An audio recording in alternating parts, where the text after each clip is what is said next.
Alrighty, welcome back to another Pokemon deck profile. I've been playing around with Ancient Box a bit more and updated my list a fair bit. Unfortunately, I'm no longer running Raging Bolt. Unfortunately, in theory, it sounds really good. In practice, the energy setup to actually deal enough damage was too much for how kind of like Raging Bolt was kind of just a sitting duck most of the time. I do have a deck I'm wanting to work on to use Raging Bolt effectively. I just have to kind of get everything and put it together. So if people are interested in that, I will try and post it. But in the meantime, we'll get into the Ancient Box deck. Pretty standard stuff for Roaring Moon, for Koraidon. These are our sort of main attackers. Roaring Moon does 70 damage for 2 dark, plus 10 more damage for every ancient card in your discard. And Koraidon does, for a fighting and colorless, he does 30 for every ancient on your field. So that includes himself and then any of your bench Pokemon. Usually it's 150 because I have Greninja on the bench, just because I like that draw power, but potentially he can actually hit for a 180, which isn't too bad. For one-ofs, we have a Fluttermane, a Sandy Shocks, a Roaring Moon EX, and the Radiant Greninja. So the one Roaring Moon EX is nice just because early game, the regular Roaring Moon might not have enough power to sort of one-shot like Charizard EX. So being able to just guarantee a one-hit KO on anything, as long as they don't have... I forget what the energy is called, but it basically makes it so that your the attached Pokemon is immune to all effects of attacks, aside from damage. So because Roaring Moon doesn't deal damage, he just instantly KOs the Pokemon. That energy nullifies that effect, essentially. That's also why I'm not going all in on Roaring Moon EX, because I feel like it's actually a little weaker, potentially. Plus, having all of my attackers primarily be one-prize attackers... it kind of lets me stay in the game a little bit longer while I try and set up. So there have been times where, like, people have started figuring out that if you put Greninja in the active with boss's orders, it's really hard to get him out of the active if I'm already set up, because all of my energy is either in the discard or attached to other Pokemon. And then you can just kind of sit there and... not attack, and I will deck out, which is a very unfortunate factor. So I do need to play with that in mind. As for Fluttermane and Sandy Shocks, so my main issue with Fluttermane is just setting up its attack. It's 3 energy for 90 damage, and then 2 damage counters onto one of your opponent's bench Pokemon. Sandy Shocks is mostly good because for 1 energy, he does 20 damage, but if he has 3 energy in play, he does 90 instead. So for a single energy attacker, that's not terrible if I can resolve like Asada's Vitality and get 2 more energy on my bench Pokemon. So I have seen some builds run the what is it? The Donphan, Great Tusk. They run Great Tusk for the mill, but I don't think at least in my playgroup, the mill doesn't really come up that often. Like, I've never once had it actually come up. So yeah, in theory, really good. With what I'm playing against right now, not so much. For supporters, we've got 4 Sawdust Vitality, 4 Explorer's Guidance, and 2 Boss's Orders. So I've played around with a lot of other supporters, and this so far has felt like the best lineup. Anymore, and I start to see too many supporters, and I just can't use them all. But being able to have Sawdust Vitality and Explorer's Guidance for setup and sort of fixing my hand. Like, Explorer's Guidance, actually, I did not think it'd be as good as it is. But just being able to check 6 and grab any 2 cards, you don't even reveal them. And then it also sends ancient cards to the discard. Most games... this has been able to fix my hand to some degree. Boss's Orders is mostly in here because I need to be able to, if I can drag out, like, a Charmeleon before it can evolve, or if I can drag out, like, a Iron Crown EX, being able to drag that out and, like, it's really awkward for the opponent to get it out of their active, even if I can't one-shot it. So being able to just disrupt the opponent's bench with either stuff they're trying to set up, it just seems really important. Um, I have tested one and two copies. I do have Palpad, so like I can recycle stuff. But usually I want to recycle Vitality because that is just how I set up my plays. So yeah, I don't think I'd really change much else here. It all feels pretty solid. We got 3 Pokestop. Seen a lot of lists run 4. I've even seen some lists run 2 of this and 2 Artizone. I think it's Artizone that puts a non-rule box Pokemon from the deck onto your bench. I think this so far has felt like the best because that way I'm not seeing it too much. Like I really just don't want to see multiple in hand unless I know my opponent's also playing a Stadium, because then I can just get rid of theirs on my turn again if they play theirs on their turn. But Artizone kind of felt bad just because I can't get Greninja and I can't get Roaring Moon EX, which are like they're one-ofs, so like if I can get them out of the deck early, then I can actually get them set up and get value out of them.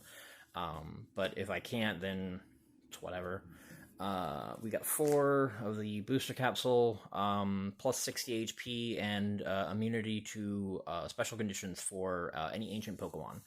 I don't think I need, like, it's basically all the pros of Luxury Cape without any of the drawbacks, because like my Koraidon and my Roaring Moon, they still are 1 prize attackers. For item cards, we got 4 Trekking Shoes, 4 Earthen Vessel. Basically these are sort of my main sort of consistency items. Being able to, these are ancient cards as well, so they have double synergy essentially. I play a pretty low energy count, so being able to dig for 2 basic energies, set up my discard with like another energy for Sawdust Vitality or Dark Patch, and then Trekking Shoes. I actually took this out for a little bit, and I definitely regretted it, and so it is back in. It's super good. Like, it's like a better Upstart Goblin for Yu-Gi-Oh!, which is crazy, because unlike Upstart Goblin, there's no downside to Trekking Shoes. And you can play 4 of them even, as opposed to 3, so it's just like, it basically lets me play a 56 card deck, or even a 52, because you can discard and then draw another one. So like, just that knowledge, like that freedom to choose whatever you want, whether you want the card or not, and then draw a fresh one, definitely helps out a lot. 3 Dark Patch. Basically, I kind of want 4, but the space in this deck is super tight. That's also why I'm running some weird ratios, I think, right now. I'm still testing things a little bit, but I am getting the hang of the deck. So 3 Dark Patch, this lets you attach a Dark Energy from discard to one of your benched Dark Pokemon. I wonder if I've been misplaying that, because I thought it was any Dark Pokemon. That is, I need to be aware of that. Basically, the main appeal of this is, the reason I took out Roaring Moon EX initially was, even with Sawdust Vitality, I could not get Roaring Moon EX set up in a single turn. This fixes that issue. Now I can bench the Roaring Moon EX, I can attach a Dark Energy from hand, I can Sawdust Vitality, attach one from discard, and then I can Dark Patch to get the 3rd one, and then I can just switch them in to the active spot and KO something. Without this, I don't think I would actually feel good playing the Roaring Moon EX, just because, like, this card is crazy. And it's not once a turn either, so, like, you can also just, if you have all 3 of these, you can just set up Roaring Moon EX right away with no strings attached. Same with regular Roaring Moon. Unfortunately, it doesn't work with any of the other Pokemon, but Roaring Moons are the primary attackers, so it's fine for the most part. We're playing 3 Nest Ball and 2 Ultra Ball. The main reason I like the Ultra Ball over like a 4th Nest Ball is that the Nest Ball, yeah, it puts any basic onto the bench, but Ultra Ball, sometimes I have cards in hand that I need in discard. Like I can discard energies for Sawdust Vitality, and this just lets me do that. It also just gets rid of like dead cards. And then, like, if I think my opponent has an Iono or something they want to play, that would like mess with my hand. I can just keep stuff in the discard rather than letting it go back to deck. Though sometimes, obviously, the opposite is better. So yeah, I'd play like, I mean, I guess I could play for an S ball, one Ultra Ball, but then like I feel like I don't see the Ultra Ball enough. So I think 3-2 is fine. Maybe that's my Yu-Gi-Oh brain talking. I don't know. For one of those, we've got a Pokegear 3.0. A lot of people are saying I should max this out, and I understand the logic behind it, but unlike trekking shoes and like the Ultra Ball and Nest Ball, this doesn't guarantee me anything. And I hate having to rely on it to fix my hand, because if I don't hit a supporter, my turn just ends, basically. So like, I understand why this is good, but at the same time, again, this is probably more just me coming from Yu-Gi-Oh, where you want all your cards to actually do something. So I do get the appeal of running multiple of this, but at the same time, because I have 3 unique supporters, a lot of the people at my locals have said that, like, if I was running a more diverse supporter lineup, this would be better, but because I have 3 unique supporter cards, it's not as good, even though I do understand you want to see, like, I do want to see Zada's Vitality or Explorer's Guidance. We also have the Heavy Ball, just to make sure none of our stuff's prized. All our Pokemon are basic, so we can get anything out of the prizes. We've got a Superior Energy Retrieval. This is something I added because of the fact that, like, if Greninja gets pulled to the active, I can discard a card and add 4 energy to my hand. So then I can attach 1, retreat the Greninja, and I still have 3 energy to do whatever. Like, I can discard 1 to draw 2, and then I still have 2 in hand for whatever else. We have Super Rod to recycle our basic Pokemon, or is it any Pokemon? It is any Pokemon, okay. And basic energy. I mean, our stuff's all basic anyway, so that doesn't really matter. We got 1 switch card. I was running 2, but again, space is very tight, and this, ironically, with the Greninja situation, this might have to go back to 2. I'm not entirely sure. We got Palpad to recycle our Zada's Vitalities, or even Boss's Orders if we really need them to get, like, that last KO. And then we got the 1 Awakening Drum, which finally came in. No, this card is actually really good. Maybe Prime Catcher would be better, and then I wouldn't need to run Boss's Orders, but yeah, I don't know. I think Awakening Drum is better overall, just because this deck needs so much card advantage in order to actually get the ball rolling. So being able to draw like 3 to 5 cards off this, like, regularly is insane. It's also an item card still. I mean, I think all the 8 specs are items. No, there's the Neo Upper Energy, and then 2 of them are tools. So yeah, not all the 8 specs are items, but you know, like, most of the ones I'd consider for this deck are item cards. So I think the fact that Pokestop works with them that way is kind of funny. But yeah, like, hitting that off of a Pokestop is insane. And then the energies, we've got 2 fighting for our Koraidon and Sandy Shocks, and then 6 dark. I've gone back and forth between, like, 8 to 10 energy. And again, like, the space is just super tight with this deck, and I don't know what I can take out yet. So I feel like this is good. I feel like with the 4 earthen vessels, like, essentially I can search my entire energy lineup without ever needing to draw one. I mean, obviously that probably won't happen in a game, but you know, also I got these nice shiny energies. I got like 2 of each. So like I have 4 unique pairs of energies. It's really pretty. You know, I do want to eventually, like, kind of bling this deck out a bit more, but I want to make sure I actually have a good list first. So yeah, there is a unlimited tournament coming up this Saturday. I might play this as is. I might also try and fit in, like, battle compressors and stuff.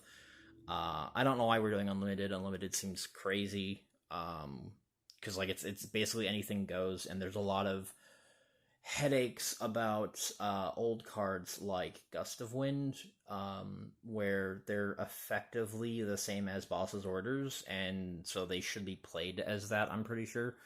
But I don't think everyone knows that, so there might be some unfortunate ruling scenarios that come up.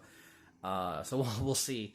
I do think I want to just try and stick with standard, just because it does feel a lot easier, as far as navigating the massive card pool.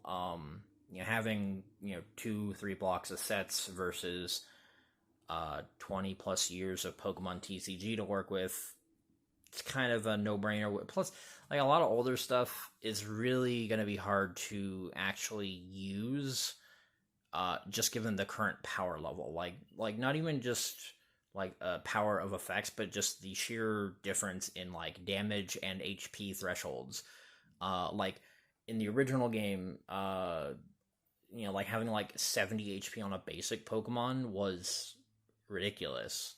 And then like we've got Roaring Moon with 230 HP, and then like the regular Koraidon and Roaring Moon that have 140. So it's just, I really do feel like it almost isn't like, unless everyone is playing older decks, I don't see a reason to play like unlimited stuff outside of like a handful of like powerful item cards that aren't in standard anymore, such as Battle Compressor.